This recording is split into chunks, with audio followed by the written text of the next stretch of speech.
and welcome to Impact Africa, where we celebrate and converse with diverse people and organizations making a positive impact on lives and communities.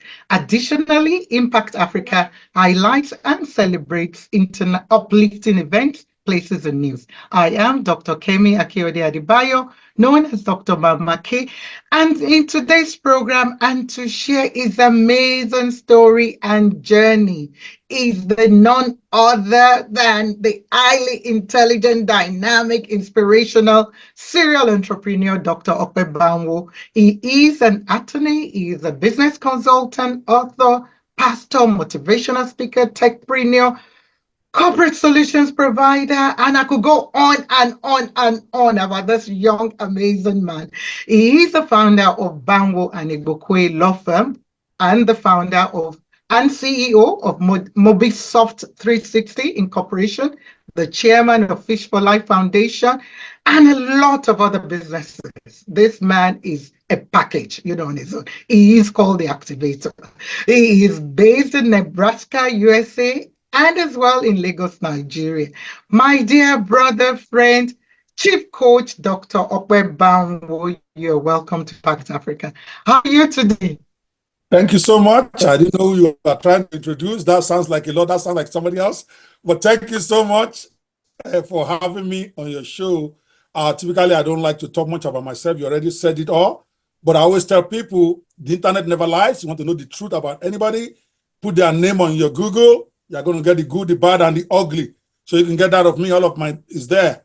I'm Ope Banwo, and I always leave it as an assignment for those listening to me to figure out what that Ope means. Is it Ope, is it Ope Lua, is it Ope Yemi? Go figure that one out. That's your assignment. You're giving us assignment. This is not fair. Never change. Assignment is what makes people achieve stuff. When you don't give them assignment, they don't know you. All right, so, but seriously, like she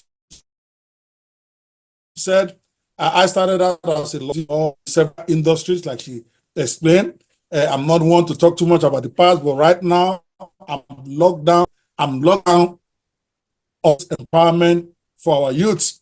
And then I love fun. I'm also a serious guy.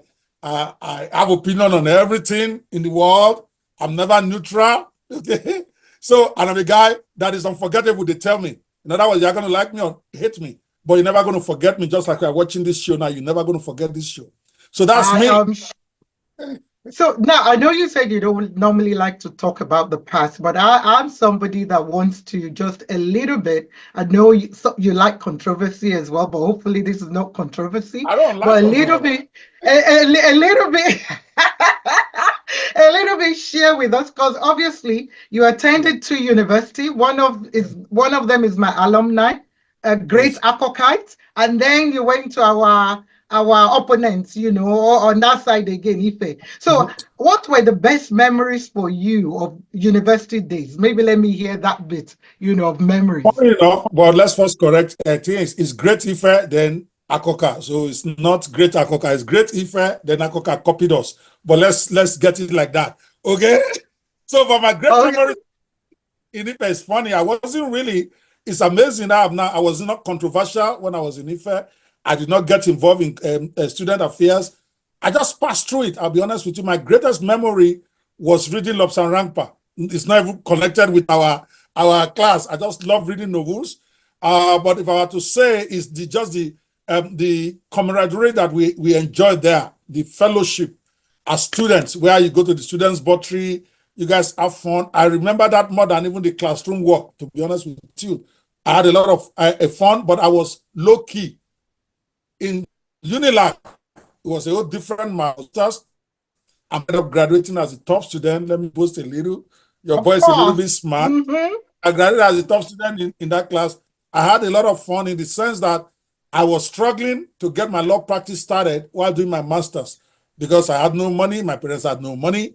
I had to sponsor myself to that master's class. So me and my friend, Shola Abidakun, we were trying to start Banwo And Abidakun law firm while we were still in school. So it was great fun. So we go out every day to go hustle for clients, do a little charge and pay here and there while we still go and read. So it was fun and a very, very fulfilling that I still ended up becoming the top graduating student in that class because I really didn't have a lot of time for it. But Akoka was good, but not as great as Great Ife. It's just a fact. But I think that conversation and debate is for another program time, when I would be on your case. Yes, I know. I just So want now to trigger let's you. go on Yes, to you moving on to Nebraska or in the US, or I don't know whether Nebraska was your first port of call. What made you decide to leave Nigeria? And how has the experience been so far for you? Yes, actually, the story is more even in where I was before I ended up in Nebraska, but you didn't ask it. I'll answer that. Okay. Yes, Nigeria was basically I had to live more like a refugee, seriously being pursued by the government of Babangida. What had happened was that I was running a finance company in 1991, 92. I was in my 20s when I started my finance, and that's when I was one of those lucky guys who got rich very early and didn't know what to do with it, to be honest with you. But that was where my own activism really started much, where I was running a seminar incidentally for women on women in the Third Republic, because Babangida had said he was going handing over to the civilian government. In fact, he has done the governorship elections. This was before the presidential, so there were civilian governors. So I was doing that, but apparently Miriam Babangida thought I was being manipulated by some people. So I organized an event. I was in my 20s. I was just hustling to make money. I organized an event in Abuja, Sheraton Abuja, for women all over Nigeria. I called it The Role of Women in the Third Republic. And through sheer hustle, nobody knew me. Through sheer hustle, we were able to get about 8 governors' wives actually that event. And it was paid. There's nothing free. Okay, so we had over 500 women, Bolanle Aweb, the Miele Ezekiel, all the top women in Nigeria through sheer hustle. So when they got to Abuja, apparently they will call Miriam to say, oh, we are in Abuja, or the governor's wives. So for some reason, Babangida's wife, Miriam, and Dr. Bolanle, Professor Bolanle Aweb was our keynote speaker. They had their own thing going on. They fight over this Nigerian Women Commission problem. Apparently, the Better Life for Rural Women had no budget, and they were trying to siphon the budget from National Women Commission that Bolanle Aweb was in charge of, and they've been having their fight. But I didn't know. I was just a young boy, sat down, wrote down who I think should come for my event, and hustle them. Okay. So just before we started the event, we just got about 2 lorry loads of soldiers. They just came to Sheraton, arrested everybody. So, and that is how my problem started. They arrested us, and then they took us, including myself, Bolanle Aweb and all that. They claimed that I used Miriam's name to gather people together in Abuja, which was another long story. We had actually approached them. One of our assistants collected money from us, saying that Madam will be there. We paid him 50,000 naira. Then I'm talking 1991, 92. So we paid him, and he assured us that Madam will be there. But apparently, he didn't even tell Madam. He just collected our money. So when they called me from Abuja, SSS, a few days to the event, and said, Madam is going to be in Germany. Why are you using his name to advertise? I said, I'm sorry. I showed them the letter I was given. And then we went back and removed all our name from, we had to reprint the whole thing. Fast forward to 10 days later, when this event happened. So we were arrested. So when we got there, they were saying that I used the name of the first lady to organize the event. It was the commissioner of police they took us to for Abuja then. And I was still precocious. I didn't know fear then. If it is now, I won't even do it to a commissioner. Okay, I don't know if you even know the story, because that's where I will have started if you were you, because you didn't know. So when we got there, and the man was accusing us of that, I said, please, madam, sir, can you show me in that document? Because he had my brochure in his hand. Okay, when he was accusing me of putting madam's name in the brochure, and I was sure the name was. So I said, show me the name in the brochure in your hand. That we don't have a name there. Then he started flipping. Then he got embarrassed because it's not there. Rather than me to keep quiet and let him sort out this embarrassment, maybe call Miriam, but apparently Miriam is the one that has called for us to be arrested. So, and I said, see, you call yourself a lawyer and you didn't even investigate. Imagine a 25-year-old talking to a commissioner of police. Okay? And I said it. Miriam was, Professor Falale was telling me to, no, he's over. So she spoke to Yoruba to me. But it was too late. So the man called Aso Rock and apparently reported they spoke in Hausa and spoke to Miriam about what happened, blah, blah, blah. The next thing I know, they had us in the gathering. They released, Bolalewa was still there. She was not in jail. I was put into guard room. Then Miriam showed up, like 45 minutes later. Miriam Babangida herself. So they brought me out. And then she started talking to that me, I'm going into waters I don't know. He knows there are some people that are using me to try to attack the better life for her. I'm like, what are you talking about? You know, the next thing I know, he said, I'm even talking back, and she gave me a slap. Before God, I didn't think about it. I responded. I gave her my own back. Boom. I was 25. Okay? I could have died. I was 25. To cut the long story short, I was beaten to a pulp by the soldiers that were there. They took me to Guje, whatever they call that prison, that underground prison. I was there for about 5 days.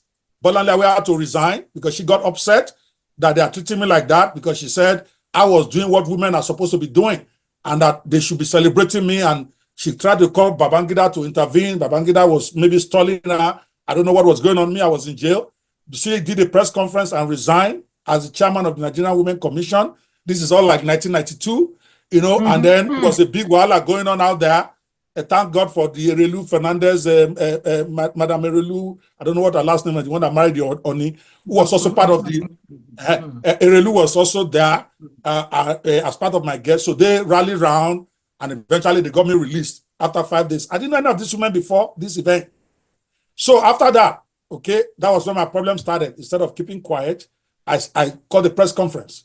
And I said that they were trying to say that I used the name of the vice president without permission. So I gave the press the letter I was given from my office, and then I started talking, So then they came back.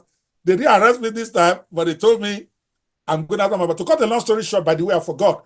When they were arresting me, after they beat me down, they beat me and they carried me on their head like 10 soldiers carried me. They were taking me to the Black Maria. At 20. My dad happened. Yeah, 25 years old. Okay. Unfortunately for me, they ran the thing at 7 o'clock news. My dad is an addict of 7 o'clock news. He was watching the news, and practically had another time just watching. Because I didn't even know that I was in Abuja. He didn't even know. Because I wasn't living with him. I was living the good life. I already made money. So it was a very bad time. So since then, of course, it got tough. And then, to make matters worse, finance companies also collapsed in that same year. So I lost everything. And then I was more or less on the run from the military people. I didn't know what they were going to do. So I left for the US, not even to stay permanently. It was just for me. My wife said, go away for a month. Temporary. Yes. So it was when I got here, I was in New York, that I saw all sorts of opportunities every day. That why will I even need to go back to Nigeria? I have nothing again. Anyway, my business has collapsed. Why don't I try to start over? And that started a whole new story. So let me connect you to Nebraska, and then we'll go to the next question. I was there for 6 weeks. I had masters already. I'd already been a CEO of a finance company. Before then, I was CEO of a PLC, even bigger than my own, before I built my own. So, but I could not get a job in New York for 6 weeks. I applied for McDonald's. They didn't give me a job. Then the people I was staying with, there was a friend of mine who had accommodated me in his house in New York. All right. Later, I found out that they were really not doing normal stuff. They were doing fraud, as they say. The Odu is what they call it in Nigeria. And it's not that I was judgmental. I wasn't born again or whatever. But I keep telling them that this country had too much opportunity. You have made too much money. Why don't you go legit? Maybe give me 20K or 10K. Let me start a business for you and let's all make money together. But they interpreted it as if I'm judging them, that I'm trying to be like I'm bigger than they are. To cut a long story short, quarrel started one day, and then the man was telling me, why are you talking like this? The house you are living in was bought with Odu. The food you are eating in was bought with fraud money. Why are you always criticizing us? I'm like, I'm not criticizing you. And then the man said, if you don't like it, get the hell out of here. And then again, I was very precautious. Nobody's going to talk to me like that. I had nowhere to go. I had no money. I'm like, F you. I'm leaving. So I carried my box, okay, and I left. Unfortunately, I forgot my my diary. There was no phones then. This is 1995. It was not everywhere then. It was not like where you remember your stuff often. I had it in my diary. So I realized I'd forgotten my diary inside. So I knocked. I went back for them to let me pick my diary. And they say if I don't get out of there, they're going to call the police. They're not going to let me in. This time, everybody was hot.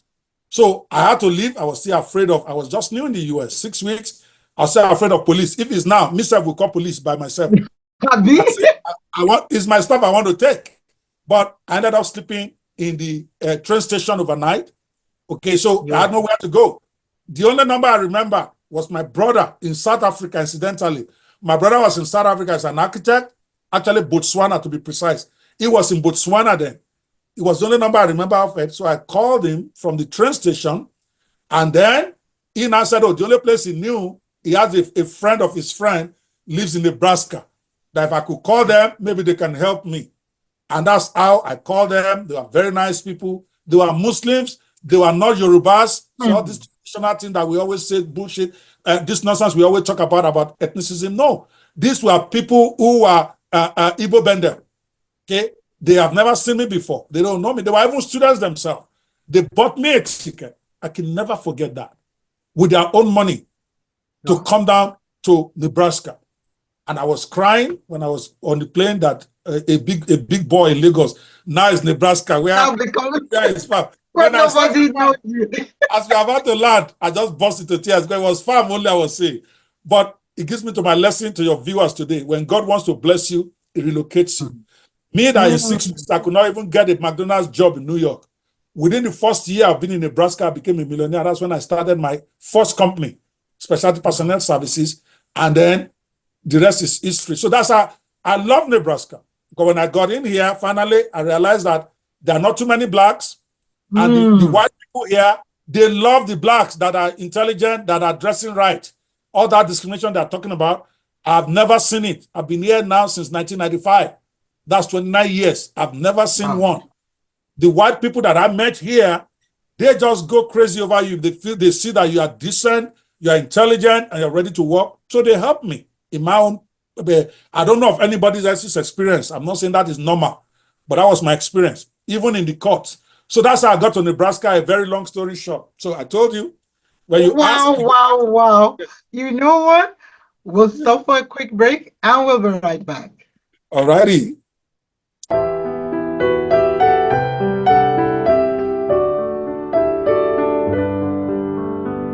Wow. Dr. Ope, fearless, radical, everything combined. What a journey. What a journey that has been, in terms of how you went from Lagos, all that experience with the law, and wow, what a nerve at 25, what you were doing and what you said you were already making your money. Let me now go to that part, which we're going to spend a little bit of now. Why did you decide to hustle, instead of going to take your CV after you finished, school, to say, I'm going to work for someone? Why did you decide to go into becoming an entrepreneur? And then as well, why law, as your first degree, even though you're not doing that now? And I won't be surprised you'll be moving. I'm not doing that. I'm still doing law. I still have a 20-person law firm. That's actually still where I make my biggest money. Don't get confused about foundation. No. I'm not saying you're not doing it, but why did you decide to go into law as a profession as well, and then becoming an entrepreneur? What made you that decision for you? Yeah, I keep it real. I could tell you what would sound very nice that people would love, but I'm going to tell you the truth. I never wanted to be a lawyer. I never thought I was going to be a lawyer. Okay, what I really want to be is to be a writer. To be honest with you, when I was young, I read some of these books and I just fell in love with writing. But because I used to be very quarrelsome, even when I was young, I used to argue with everybody. Even at the age of 5, they tell me stories that I can't even believe happened. They would tell me how they will come and sell rice in the house, and if they don't put jara, I will say I'm not paying. Even at the age of 6, I will tell them they cannot pay. We start fighting, then I win every argument. So in fact, I got a bad nickname from that. So my dad, everybody in my family keep calling me Ope lawyer because I can argue even at 5, at 8. So ultimately, when it came to time to fill JAMB, in those days, not like today that everybody's independent. It's your parents that will tell you what course to fill. Forget what you want. Okay? I told my dad I want to be a writer. He said some people from my mother's village, they are the one doing that. They are doing something to me. That once you want to become a writer. Don't you see how bleached the suit of writers are? The writer called writer. feel law there. So the man made me feel law in the stuff. Okay. Second option, the man said law, because apparently he has a dream when he was young that he was going to have a lawyer, he was going to have an accountant, he was going to have a doctor, an accountant. Those four, there were four boys. And the man has decided the day you were born, this one will be lawyer, this one will be doctor, this one will be accountant, this one will be architect. Four. I know, and he got all of them. Yes, he got all of them except the doctor one, which is now my own daughter. Unfortunately, he's there to see that, because my brother that was supposed to be doctor, who is the smartest of all of us, chose that his accounting he wants to do, and that caused a whole big problem in the house. Anyway, my dad chose law for me. I was pretty good at it. I'm going to be very honest with you. I'm pretty good, probably. Even if I have to say it myself, my records prove it. I'm very good at what I do. I get results from my client because everything with me is personal. Okay, you give me a case, I don't like to lose. And so that benefits my client. But do I enjoy law? No, I don't. And that's the funniest part. For years, I was at the top of my game. I made most of my money from there, built houses and all that. But am I having fun? Not really. But when you watch me in court, you are never going to guess, because I'm the most passionate guy you can find. To me, it's a contest. It's never about the case. Contest between me and the other guy. And I don't like to lose. I don't care if it's government or if it's American government for immigration. So when I got to the point where I felt that, you know, this is my life. I've built a great practice here. We have a 20-person law firm right now in the US.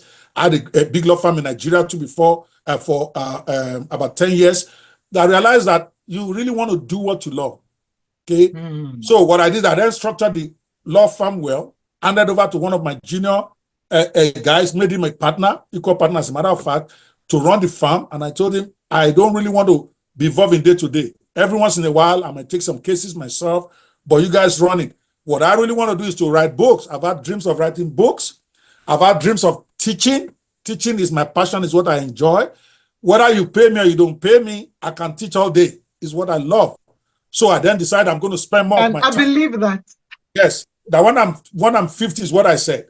But at 50, I was not able to do it full time the way I wanted, because my law firm still needed me to be very active and all that. And I also had this church I was running and all that. But when I turned 60, I said, no more. I don't care. 70% of my time will be spent teaching and training. And then 30% for every other thing, my law practice, my other stuff. And that is how I got into law. Law has been pretty good to me. It's given me practically everything I had before I turned 50. I'm not going to lie about that. It's been a great experience, but it's an example of doing what really doesn't make you happy when you wake up in the morning. Like my managing partner now, he's crazy about law. Whether you pay money or not, he will go to court. So he enjoys it. He works at 10, 11, 12 p.m. sometimes. He's there on Sunday. Not because he had to be, he had lawyers working with him. But he loves it, and I keep telling him, I could never be like this. Yes, I could. And he keeps saying, Oga, if you stay with us, we can turn this into a $20 million a month. I'm like, I don't want the money. It's not about the money. It's now about quality of life for me, in terms of me enjoying what I do. And that's why I was happy to start the Fish for Life Foundation. That's why you now see me doing one-on-one coaching. Of course, not all my stuff is free. I still have to eat. So I charge for some of those. But for me, the money became secondary. It is now me, now that I'm having fun. When people see me in class, they say, oh, this man can speak for 5 hours and it's not tired every day. That's me enjoying life. And I wish everybody out there, you find what makes you happy, that can also make you money, so that your suit doesn't become shine like my dad used to say. So now let's go to Fish for Life, because me and you, especially you, we can talk for Africa. And my producer is already saying we're going to. So let's talk a little bit about Fish for Life now. Yes. Why did you decide to do that? I know the background, but I want you to share, a little bit of that for me, and what you've achieved. What has been I know you said is your passion now, you love doing it. And for the sake of our viewers, I was a student too, and I passed the course. I'm not sure she graduated. I have to check my record. Don't do this to me now. Dr. Ope Banwo. You did. You just didn't come up. You didn't come in the top 10. She's not a great student. Let me tell all of you.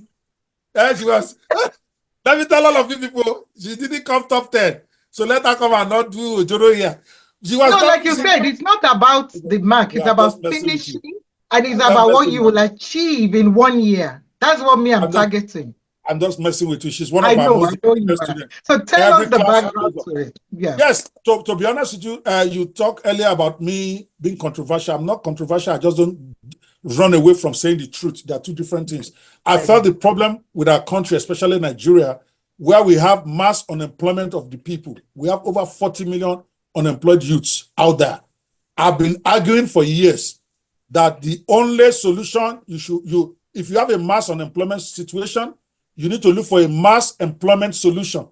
You cannot solve an unemployment situation of 40 million people by training 1,000 tailors, by training 200 road workers. You need a mass employment situation. And I thought about it. There are only two major mass employment scenarios. Agriculture. Agriculture can employ mass at a time. And then digital business skills. Because with digital business, especially the ones that does not need technical skills, like the type I'm specializing on, anybody can do it. Just like you found out, just like those who in the last cohort found out, where you can learn a basic skill. It can just be content writing. It can be doing graphic design. It could be doing research, and people pay you globally for it. So I used to argue with the government very aggressively that instead of spending all this money building bridges, even in places where people don't have cars, where you are building 6-lane roads in communities where most of them do not even have cars, why not spend some of this money to empower your youths by doing this mass digital skills empowerment initiative, where for little amount of money, you can teach them basic skills they can use to get jobs abroad. I also found out, or rather thought that in a place like Nigeria and many parts of Africa, including South Africa, where the market is getting saturated, you are churning out hundreds of thousands of graduates every year, but your industries are closing down. The industries are growing by just 10 at a time. You are not going to be able to employ everybody locally, no matter how great your company is, your country, your government is. So train them to be employed to be able to get jobs abroad. And because I felt, okay, since they're not listening, I sent proposals. Why can't I do it? I have some money I can spend. That's when I set up the Fish for Life Foundation to basically train people, not just the typical one-day training that people do that they can't implement.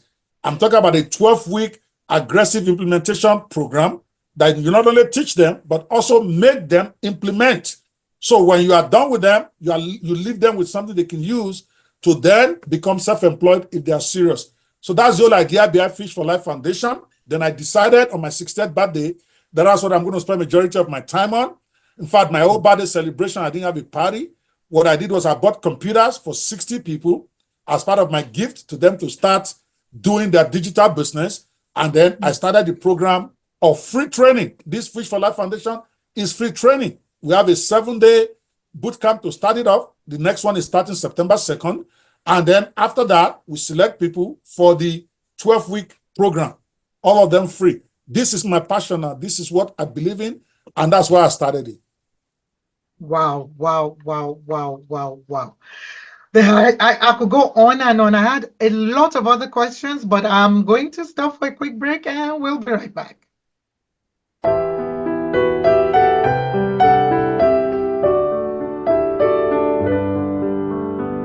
Okay, before we move on to other stuff that I really want to get into in terms of you as a person, thanks, for sharing, that commendable initiative of turning 60 and not necessarily having a party, but empowering, youth, giving 60 laptops, running free digital skills empowerment, and that journey, of just teaching. What you're saying now is no longer about you making money, but about, your passion. So what are your dreams for Fish for Life? What would you like? Where would you like to see Fish for Life? Interesting, very interesting. But yeah, my dream for Fish for Life is to get it to where it becomes commonplace in Africa. In other words, where every company that want to do a customer service responsibility project, they are looking to do something like that, because that is what gives permanence help to the community, not buying rice, not just giving handouts. Where the government, at some point, with my constant harassment and the results that we are showing, like the one we did last time, where government can finally be encouraged to start doing it on a consistent basis, not something that they do for one weekend and they say we have empowered 1,000 people, but proper training, implementation training that people can really use. That is my dream for where Africa, especially Nigeria, where we become the drivers of the AI age. Let me tell you about that. Remember, every generation, okay, especially in this tech thing, a particular company takes over. Look at India, for instance, when the internet started and this IT started, their government, their people, their corporate bodies, they focus on teaching their children these technical skills about how to do information technology. I'm not going to be surprised that the person that is even doing this for you is Indian. You know why? That is what they focus on. So now India has won that game all over the world. They are the ones, when they are saying tech skills is where they go. Now, in this day, 2024, we don't need tech skills anymore. And that is my fight with the Nigerian government. They are still fighting a battle that India already won. Right now, the problem is not creating technical tools. There's literally thousands coming up every day, including AI tools. What we need now are those who will take those AI tools and then use it to make money, okay? Use it to provide goods and services to companies, to individuals, and make money. I call them the Uber drivers of the technological age. Some used to don't understand. They were even ridiculing me that I want Nigerians to be Uber drivers. And they are stupid. A Uber driver does not need to know how to make a car. The Uber driver does not know how to, a car is put together. A car is put together by technical people, which is the battle I said India already won, how to do the technical stuff. Now, with the proliferation of AI tools and technological tools out there, what is missing is the personnel that will use those tools to be able to provide services to people. There's a reason why last year, the job called prompt engineering did not exist. There was nothing like it. But prompt engineering today is $180,000, $200,000 job a year. And what do? They are the people that use AI, for instance, to tell AI stuff to be able to produce the result. That's a Uber driver. So you don't have to know how AI is created to be able to prompt it. You don't need to know how Canva is created to be able to use it to create graphic design for people. You don't need to know how ChatGPT was created to use it to be able to generate content. So my vision is for Nigeria to actually spearhead, because no country owns that right now. It's all still new. No country is the destination to say if you want to get people that can use AI or tech skills to provide services in different areas. There's no destination country. It's not India. India is the technical side. So why can't Nigeria be the side about the drivers? We don't need to technology, but we can use it to do wonders. And I call them the Uber drivers of the technological age. That's my vision for Nigeria to finally get it, or Africa to get it. We've got some very smart people who, when you saw what happened when we put ChatGPT in the hands of our people, you saw how people are creating books, how people are creating stuff. If the government gets that, to then get behind that, the government, corporate bodies, individuals like me, get beyond empowering our youths to be masters of using AI, rather than what Bosun Tijani is doing as our Minister for Technology, trying to train people to go and create AI tools. That takes longer, requires technical skills that most people are not interested in. If somebody read English, he read chemistry, read law, they don't want to be technical, but they can be easily trained about how to use the tech skills to create employment for themselves, to create service.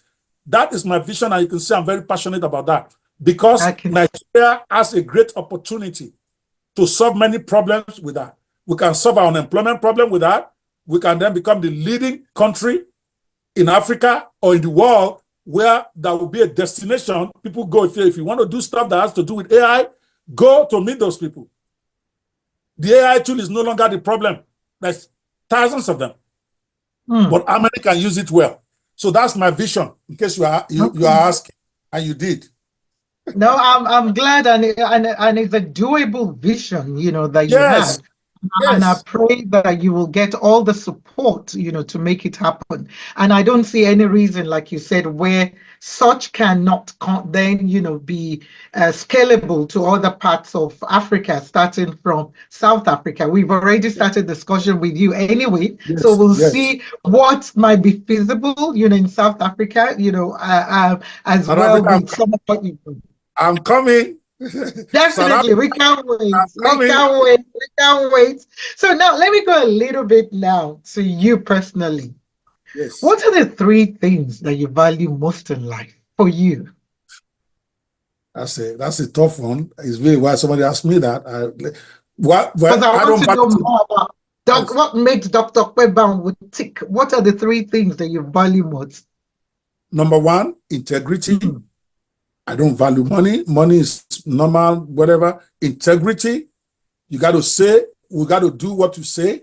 And you have to take, number two, personal responsibility. I hate whiners. I hate people complaining, blaming other people for their problem, which is our problem in Africa. And that's why I quarrel a lot. I don't want to hear it. I always say a good excuse is still an excuse. I'm not saying people didn't discriminate against you. I'm not saying people did not steal your resources. I'm not saying people did not bastardize you. But it's happened. You have to take responsibility for where you are right now. Okay? Because mm, it is when you take responsibility that you can move forward. That to me is my second thing I value the most. And then the third thing I would say is maximizing the talent that God gave you. Too many of us are running the race of other people.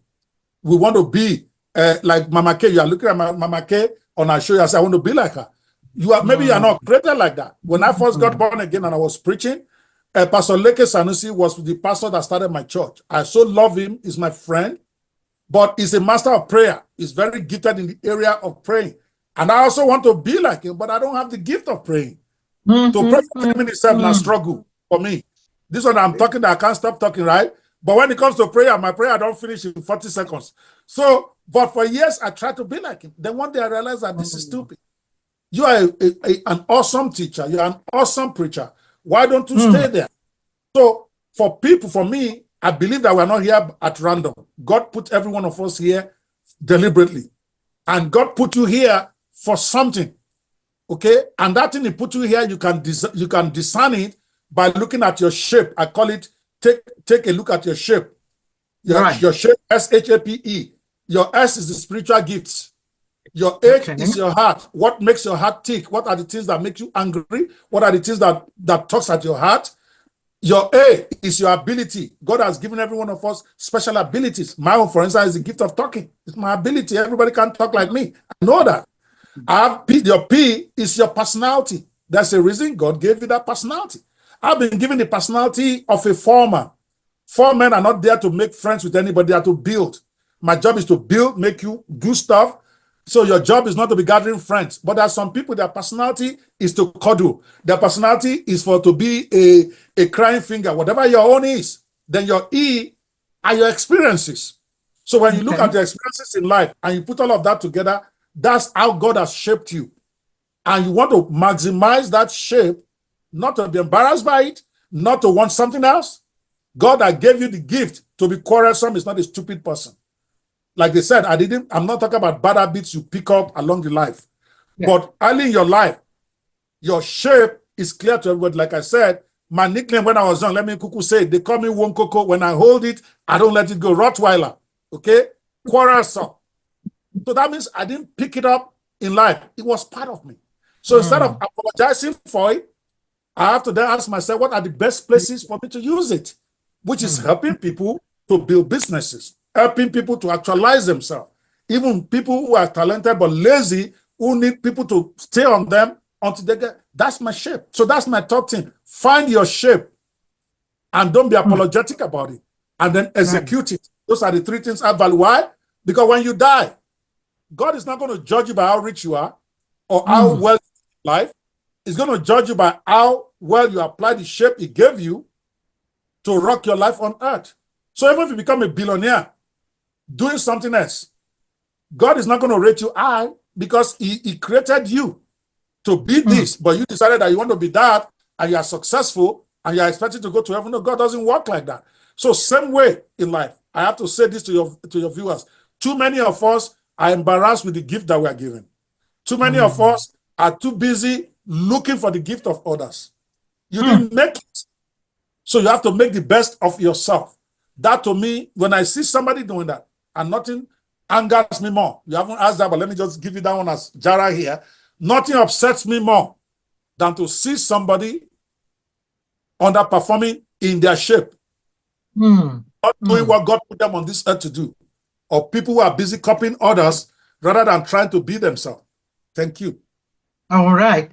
Wow. I can go on and on, but there's still more questions, but we'll be back after this short break.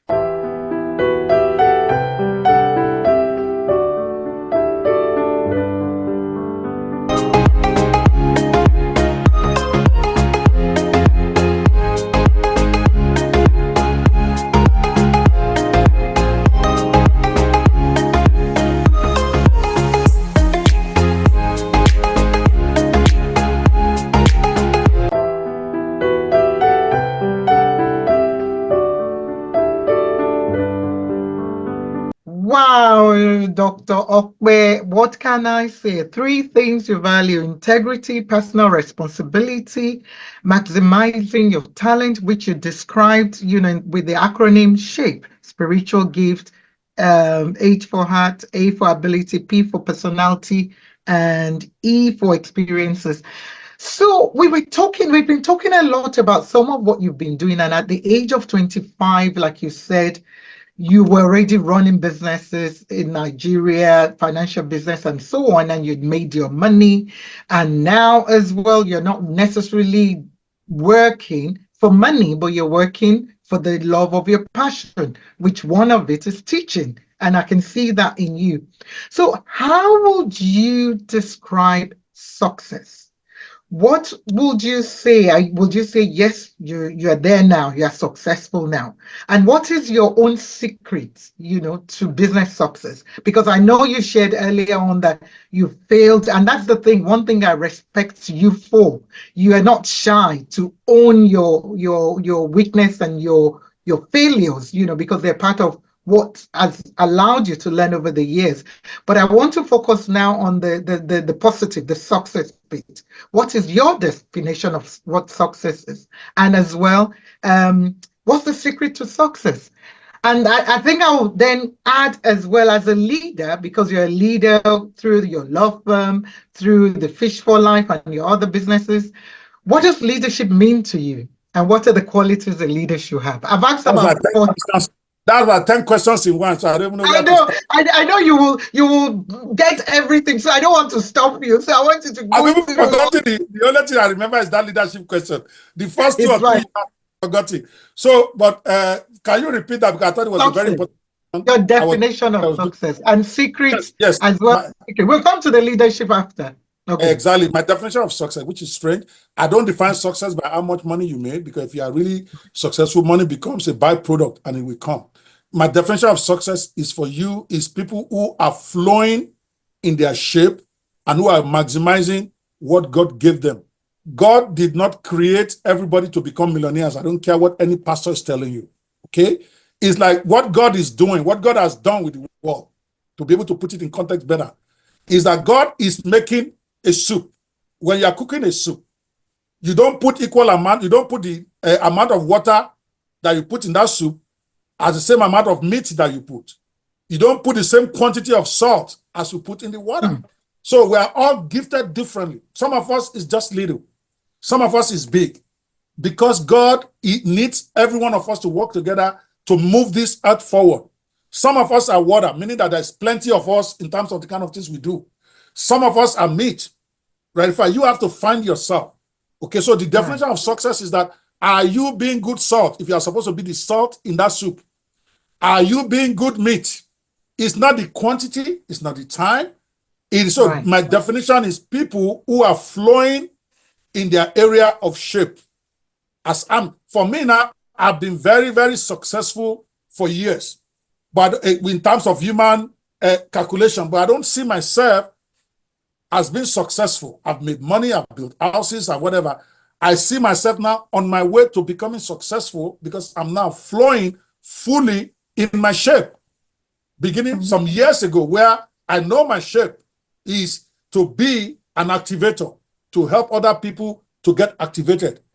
I didn't always do that 40 years ago. I was busy making my own money, focusing on myself. I know I have a personality of a can-do personality. I'm a very pushy, very aggressive guy. It is not always good in the sense that we define good, but there's a reason why God gave us the personalities. Okay, a foreman that is too nice will never get his house completed. A foreman that allows people to slack on his lot when they are building because he wants to be a good guy. Same way, that foreman will fail if they put him to go and manage a hotel or manage a building. The skills to manage is different from the skills to build. It took me a long time, madam, to figure that out.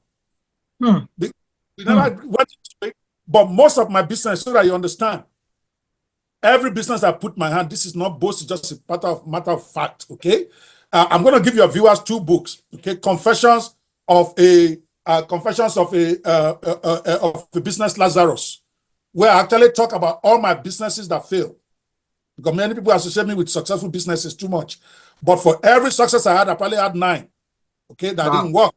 But every one of them succeeded initially. There's no business I tried that I don't exceed within the first 1 year. I'm always excel. It's uncanny. I've never had a business I tried to start that didn't work. But most of them collapsed after year 3. Okay? It took me a while to figure it out. The skill to build, if me and you decide today want to build an aeronautical company, trust me, within a month, I'll figure it out. Even though I don't know anything about it.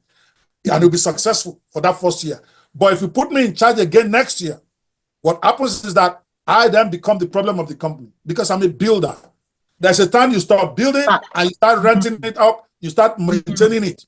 So it took me a while. I didn't figure that out about myself. That's why I say I can't say I've been successful before. I've made money.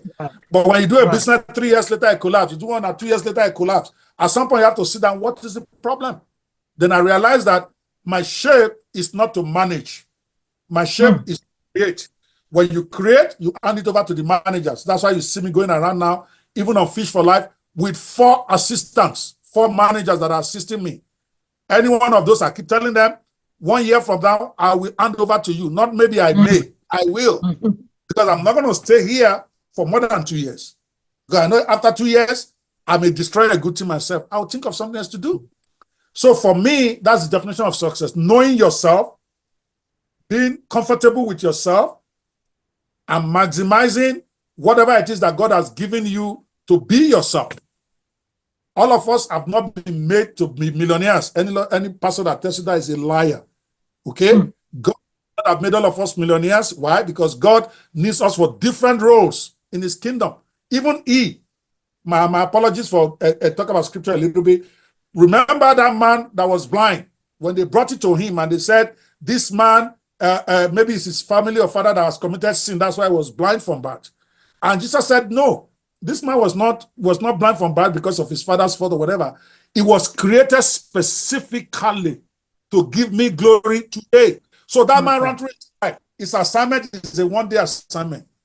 Just for Jesus to use him as an example of his divine power to heal his eyes. Okay? Some of us will be given a long assignment. Some of us is 5 years. Some of us is 3 years. Wherever we go. Jesus himself rocked for 3.5 years. Only. John the Baptist rocked for 3 years. But we still talk about that. Napoleon, that all of us like to talk about, people don't even remember that the man died under 30 years old. Napoleon Bonaparte he ruled all less than 30. So it's not how long or how well, it's how well. So definition of success, to keep going back to it, is are you doing what God put you on this earth to do? Not how much money you make. If you are not, and you will know, because there's always going to be that disquiet in you, no matter how much money you are making. Then you need to take a pause, do your shape analysis, fast and pray about that for God, for your shape to be clear. Then that to me is the number one, is the main ingredient for success. What was the second part of that question? I think the secret to your business success, but then I still have leadership that I want to, I really want to hear that one from you. The secret to the business success is very simple. It's never, it was actually going to be the 3 or 4 things I want to share with your viewers at the end, because you had mentioned something like that. But it's not about, it's number one, taking responsibility. As long as you are still blaming somebody, you cannot lead. A good excuse is still an excuse. So that's the secret. When you see good leaders, they don't complain. They don't blame other people. They accept responsibility for things that happen. That's number one. Number two, that is basic, that is crazy. Just consistent action. It's hard for people to do. But as I keep pointing back to Stephen Akitayo, one of my proteges, who is now a multi-billionaire, not even millionaire in Nigeria, right? He's not the smartest guy, if you want to say we are ranking people in terms of being smart. But the man is consistent. Every day he brings it. Every day he brings it. Anybody that you ever come across who will say is not successful as a leader, go and look at him. He's not consistent in what he brings. And number three, integrity. Okay, if you are doing one thing and then telling your followers something different, eventually they will figure it out and you fail as a leader. I was a pastor of 3 churches. I pastored the Redeemed Church first, then I started the second one myself. Then I started the first all-internet church where everything is online, evangelism, discipleship, everything, the very first one. Right. But guess what? I walked away because I realized that part of my lifestyle is inconsistent with what I'm trying to teach on the pulpit. People can't get it. I'm like, no, I don't have a pastoral qualification. I'm too impatient. I'm too direct. You can't pastor well when you are too direct. You are supposed to be somebody that makes people feel comfortable. You are supposed to be people can come to and share their burdens. Yeah. I'm not that guy, because most people, when they say they want to see their pastor, guess what? What they will do is, it may take the 4th session before they say the reading that is their problem. That first month session, they're lying to themselves, they're trying to hide, and I don't have that patience. If you're not hitting it the first minute, I'm all over you. So also my personality, my personal life, I realize that it's not as holy. Hey, I'm a honest guy. I'm not as holy as I should be if I want to be telling people how to find their way to heaven. Myself, I'm trying to find my own way. So what am I doing on a pulpit? I told myself that. So sincerity of purpose is very key. Integrity of purpose, because your followers, they will know. And then they're just following you by eye. And then even if they don't know, you are deceiving them to hell, you are deceiving them in their careers, and God will hold you. So for me, that's really what it is. It's nothing about skills. All those stuff you can learn. It's not about knowledge. All those stuff you can learn. It's not about technicality. All those you can learn. I didn't know anything about media when I became MD of Dove Media PLC with him, but I turned it to #1 in media in Africa. I've never done entertainment before then. So it's not about skills. I keep telling people. It's about ability to learn. Yes, that's also the ability to learn. Don't be too proud to learn from anybody, including your own staff. So that will make the 3rd or 4th one. Wow. Thank you. You have said a lot there, and I think that already, I've only got 2 more questions and we'll be done. I know we're probably going to go, slightly over, but it's okay, because this is worth it. You're special. It's an honor. We're even going to still have part 2 anyway, but this one is a taster, just to go out there and for us to celebrate and honor you. So in terms of life lessons, that you've had over the years, and I'm sure you've had so much because you've already shared a lot of them, and that's one thing for me that I love about you. You're so real.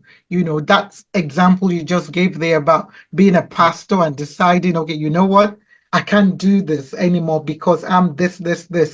What are some other life lessons, for you personally that you've gained, over the years, that will help some of our young entrepreneurs in Africa, that you will say, okay, you need to do this, you need to do that. You've already, honed in a lot of things, the shape, the ability to learn, the taking responsibility, consistent action. Those are all part of what, but if there's any other thing else you want to share for us, and I think added to that, I said, what's your biggest money mistake that you've made? Let me first share those. I think yes. For the please, that first question, what was it again now? Because life lessons. Sorry, life lessons. Yes. Sorry. Life lessons. What was it again? Life lesson. You have to explain it well. What was the question? Read it again. Life lessons that you've learned over the years, growing up from even before business started, that maybe you will go, you know what? That 5-year-old Okpe in those days, you'll be able to say, okay, don't do this, do that, because you've learned this over the years. So what would you, that you'll say, I can do or not do, Yeah, I would rather call it, and I think we need to come back and do a whole interview about that. It's a mindset thing. I was going to even type in that to you. I want you to interview me about this, my book. I'm going to give it free to your audience. It's called The Success Secrets of Millionaire Hustlers. I've not even launched it, but I'll give you the link for your audience to download it for free. But number one is that you have to understand that the world owes you nothing. The minute you understand that, you take control of your life. I learned over the years that the world does not owe me anything. Even those that you have helped. If you are running your life, think, because I helped that person, it will help me, or because somebody is my uncle or my father, they should help me, you are going to be disappointed.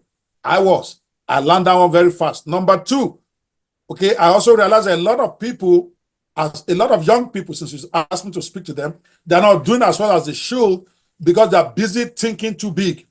And I'm going to say it's time for you to stop thinking big and start focusing on doing small things. Small things is what will become big. The journey of 1,000 years, 1,000 miles start with one step. So too many of our youths are busy dreaming about how to become millionaires, how to buy a G-Wagon. Meanwhile, they are not doing what they need to do. A small thing like watch a video or a small thing like read a book. They're not doing it. So stop dreaming big. I learned that a long time ago from Arthur Anderson. Even before then, they'll tell you when it's good to have a vision, but you don't want to dwell on the vision. You want to dwell on what is in front of you right now. When Jacob woke up in Bethel, when he was sleeping and he was in a dream and he saw angels going up and down, the Bible says he realized I was in the presence of God and he did not know it. But Jacob did not build a tabernacle there. Jacob did not stay there. They said when he woke up, he continued on his journey. You got to keep doing the basic stuff you set out to do. That's number two. Stop dreaming big and start doing small things.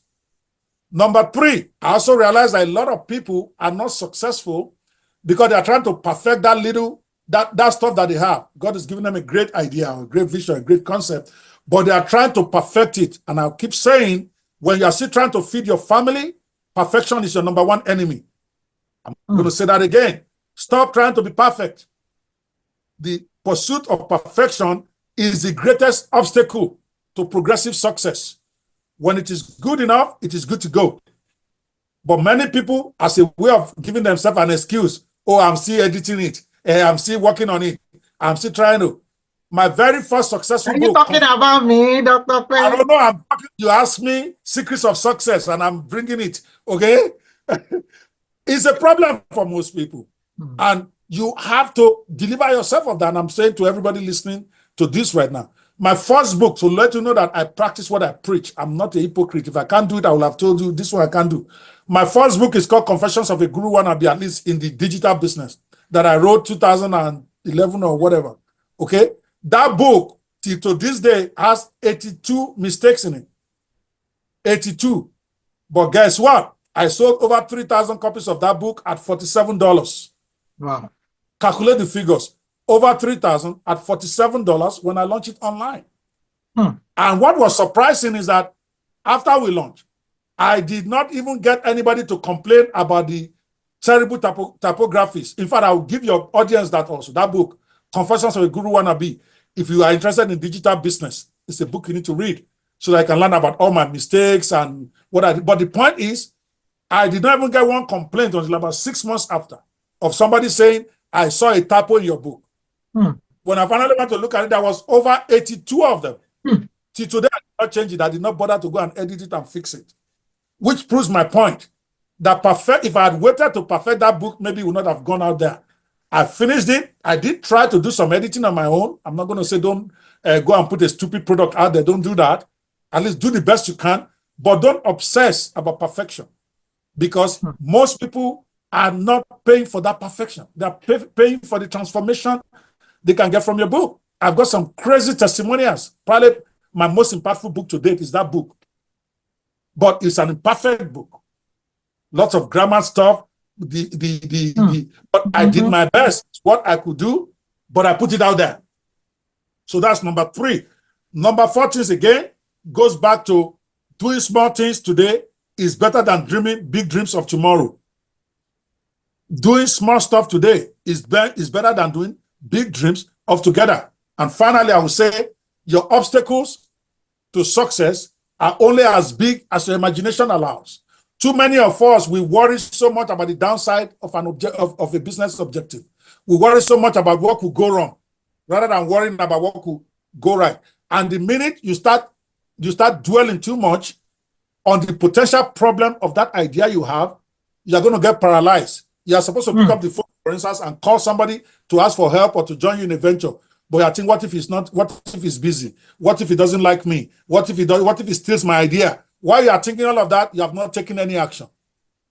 Remember the Israelites. God brought them out of Egypt with a specific purpose to take them to their promised land.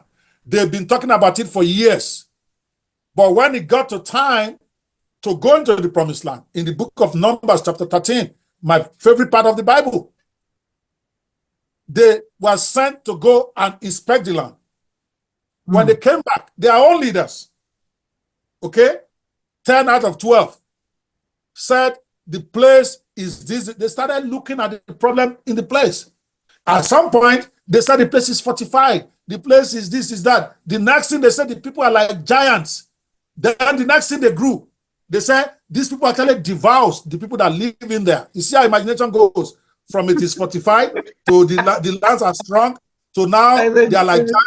All of a sudden they are man eaters. Meanwhile, people are living there. They say the land devours people living in it.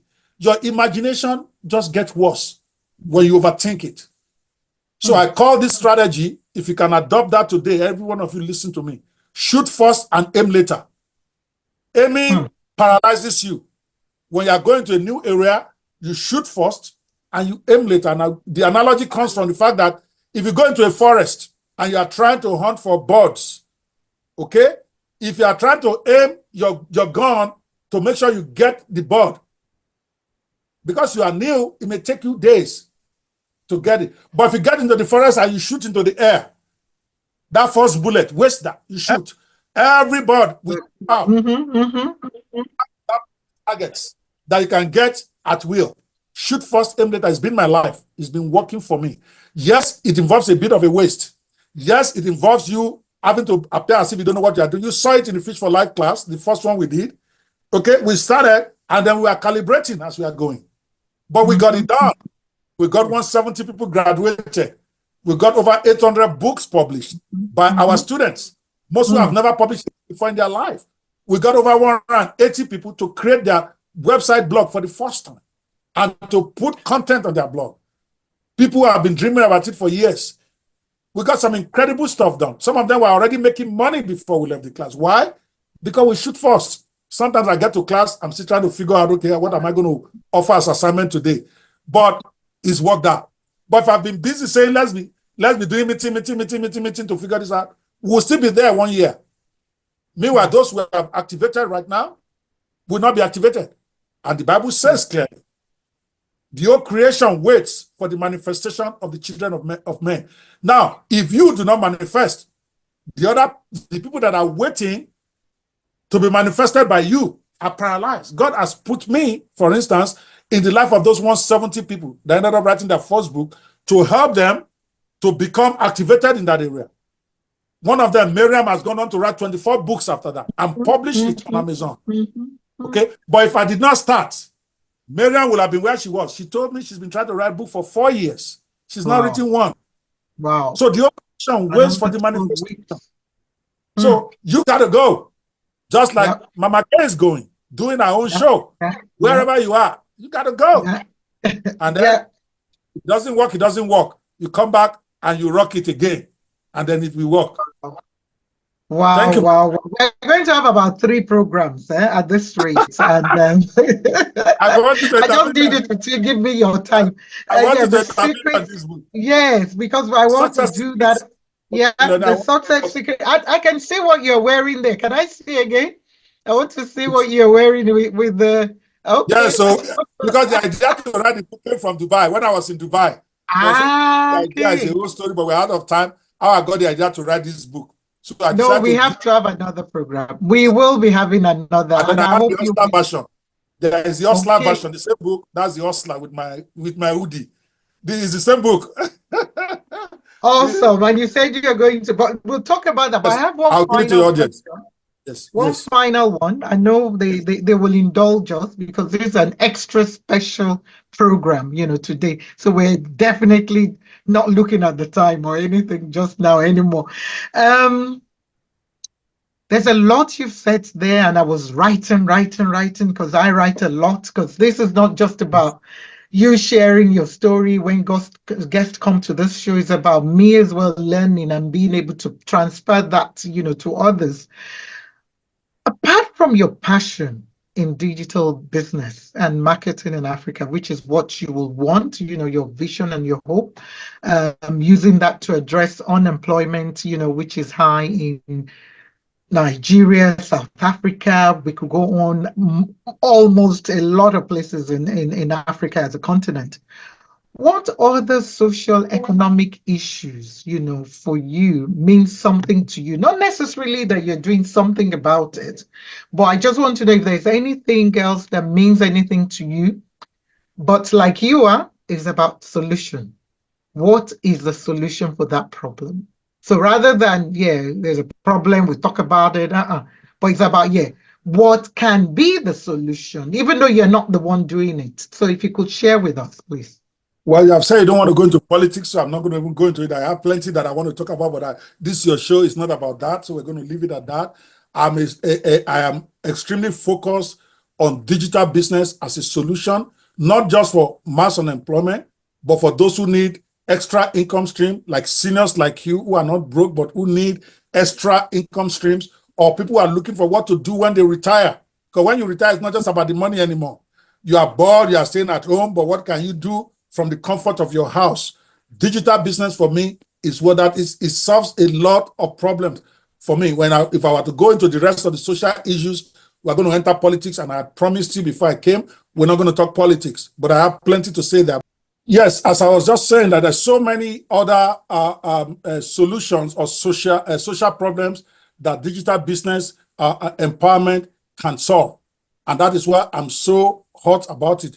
I've mentioned already that one, it helps us with the problem of juvenile delinquency. Our youths who are unemployed all over Africa, including South Africa, everywhere right now, who are doing fraud online. I know that they say Nigeria is the capital, but all over, all these youths are doing this stuff. They are doing that because they don't know better. The same skills they use to try to scam somebody is what they can use to do a funnel, use to create a product. So we can solve that problem a lot. Number three, one of our problem the social problem that digital business empowerment can also solve is the problem of Forex for our countries. Right now, most countries in Africa, especially Nigeria, I don't know much about South Africa, especially Nigeria, we are struggling so much with lack of Forex. That's why our currency has lost more than 90% of its value in less than 2 years. But if we train people to get employed, to be digital entrepreneurs, they can get paid in dollars abroad, because now they can service the world. That is why I'm big on that, because if you're a freelancer, or you're an affiliate marketer, or you're selling stuff, you are selling it outside of your country. You are earning money in dollars to solve, and all that money coming in will help a lot in reversing the imbalance in the Forex in the country. That's a problem this can also solve. Number four, it gives your country respect. By the time that we are doing digital empowerment, where they're now seeing Nigerians are being part of the Uber drivers of the digital age, the go-to area where people can get stuff done using AI, we begin to dilute the negative impact or the negative reputation of our continent or our country with the world. So number five, it solves, we talk about unemployment, yes, it solves structural problems in-house. No matter how good, we know we have bad governments, we all agree generally, but even if the government is good, I'm saying they can only do so much in solving unemployment locally, because we have over 300 to 500,000 graduates being churned out every year, and we have less than 20 new industries being started, or a few dozens. The ones that are there before, they're closing down. It doesn't take a rocket scientist to know that the employment market is maxed out locally, unless you want to do a Greek. So we need to look outwards. Digital business stuff gives us the opportunity to do that. So it's not just about the money we make there. There's a lot of social thing. It helps elders like you and I, when we start to get to our retirement, to have something that we are doing that is gainfully employed when we're in our houses, where we're not too strong to go out there and hustle. That's a social problem on its own, so that we don't die young. At least we are doing stuff. Plus, we don't even feel lonely and bored, and exactly. we're ready back. So those are all social wow. Dr. Ope Banwo, I salute you, we celebrate you, we see you, we hear you, and I can see the passion, I can see the dedication, I can see the commitment. And I know God is using you mightily, and He will not stop to use you. Even though you feel, you've left the church, you're no longer pastoring a church, but I believe through your foundation, you are pastoring even more than. This is a ministry, for you. Yes. It's a calling. You are quoting the Bible as we go. You are putting, all what you've done, because that is who you are and that is what you are. And thank you. We celebrate you. We know you are a loving husband, a kind and interesting father who loves his children so much. The only question, if I want to ask, is there any of your children, are they giving you what you gave your parents? Did they give you half of what you... Did they born them? I will mother them right from but I have a daughter, the one that is a medical doctor. She's the one that showed me, but she's good. She at least she's a doctor. They can't even try half of what I did to my parents, because I started very early and I was lucky. Let me put it that way. God did not give me. And I think your parents allowed you as well. They indulged you with that. Yeah, well, they didn't indulge me like that. So they beat the hell out of me. They didn't allow me. All of it. So calm me down. Yes, so otherwise I will have become a tout on the street. You are very correct. If they did not beat me well enough, I'm sure I would have been a bio success thug on the street or something. So, but thank so you. Thank you so much. Thank you so much. We really, really can't wait to have more conversations. And what we'll probably do is, yes, some of your books, maybe we'll, highlight some of them, like, the Success Secret of Millionaires, Hustler, Confession of Guru Wannabe. Maybe another program will go into, like you said, the mindset, because I know that is a big one, even in South Africa and across, Africa as a continent. So we would want to come back, to have more conversations, definitely with you, and can't wait. Thank you. May God continue to bless you as you're starting again with the next cohort and more cohorts as you hand over, and the next project and the next project and the next project, because you are impacting lives positively. So we celebrate you. We just, have so much love for you. There was so much there. Shape. Don't obsess about perfection. I will go on trying to recap or have a takeaway. So for our viewers and listeners out there, please just go back and play and replay and replay and replay. So you said you will be given, do you want us to run a competition? How do you want us to do with the books? How many books? Thank you so much for offering that. But I think, it will be of use to some of our viewers who will definitely benefit from it. So yes, I'm going to let you decide how you want to run that. Okay. I think putting some kind of competition to it is good. So what we want to do is maybe we'll give it to maybe you want to give it to the top 10 winners or whatever you decide, let me know. Okay. We'll let you know. All right. Yes, thank you. The Success Secrets of Millionaire Hustlers and the Confessions of a Business Lazarus. I think they need that. That is about rising from failure. So a lot of people, when they fail in business, they get paralyzed, they lose their will, and they go back and take a job and just basically waste their careers. So that book is about every business that I failed at, and how I was able to rebound from failure. Right. So and that is necessary. That is needed. So thank you so much. Well, we'll be sharing the details of Fish for Life Foundation at the end. But in closing, I just want to say, is there anything else you want to say? Maybe just word of Yes. encouragement. You've already shared a lot in there, which I believe will encourage most of our viewers, who are mostly youth and women and people who live in disadvantaged communities. But if there's anything else that we feel as a word of encouragement that you want to share, please do go ahead. Yes, the word of encouragement I've shared, but what I want to, the real encouragement you need is for you to get the opportunity for you to be able to take control of your financial destiny so that you are not relying on government, you are not relying on your parents, and we are giving you that opportunity. We are starting the next cohort. I don't know when you're watching this, but September 2nd to September 8th is when we're having what is called the boot camp, and it's fishforlifebootcamp.com. fishforlifebootcamp.com. You register, is 100% free. So that for over 7 days, we are going to introduce you to 7 different businesses that you can start with 0 technical skills and literally no investment. Just going through that 7-day boot camp alone can set you up for life. By the time you pick one of them and you begin to execute. Then after that boot camp, we are also going to be giving opportunities for those who attended the boot camp to attend the 12-week certification course by the American Internet Business School, where we're actually going to teach you how to build the business step by step for 12 weeks, whichever business you decide from the boot camp, how to build it into a profitable 6-figure business in the next couple of years. So that's the best I can give you. It's my own gift to humanity. It's 100% free. I'm happy to do it. And I would love to see so many of you in there. Yeah, we talk about Nigerians a lot there because I'm Nigerian. Charity starts at home. But Doctor is in South Africa. You are my brothers and sisters all over Africa. If you see the link or you go there, we are not discriminating. We are not saying you are not Nigerian, you cannot come. It's for everybody. Fishforlifebootcamp.com. That's the best I can give you. Every other thing is talk. Come and learn for yourself. Learn how to fish for yourself, for life, rather than me giving you a fish to eat. That's where it comes from. You know what most governments do is they give you a handout, or charitable organizations, they give you a little stipend here, they give you rice, they give you bread, but that will only feed you for a day. But if I were to show you how to fish for life, how to make your own money yourself, then I've taught you how to fish for life. That's my gift, the best one.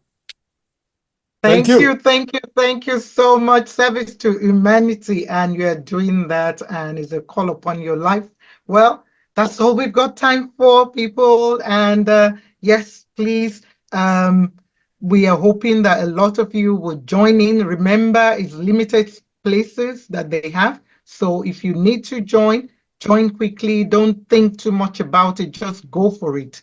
Go for it, because your life, will be turned around positively. Okay, that's all we've got time for. Until next time, where we come back again, we will let you know it's Fish for Life and bold moves and more people coming in. But we can't wait to just do more. Thank you so much, my brother, my coach, for everything else that you've done. You've been amazing. We really, really appreciate you. Thank you so much. Thank you.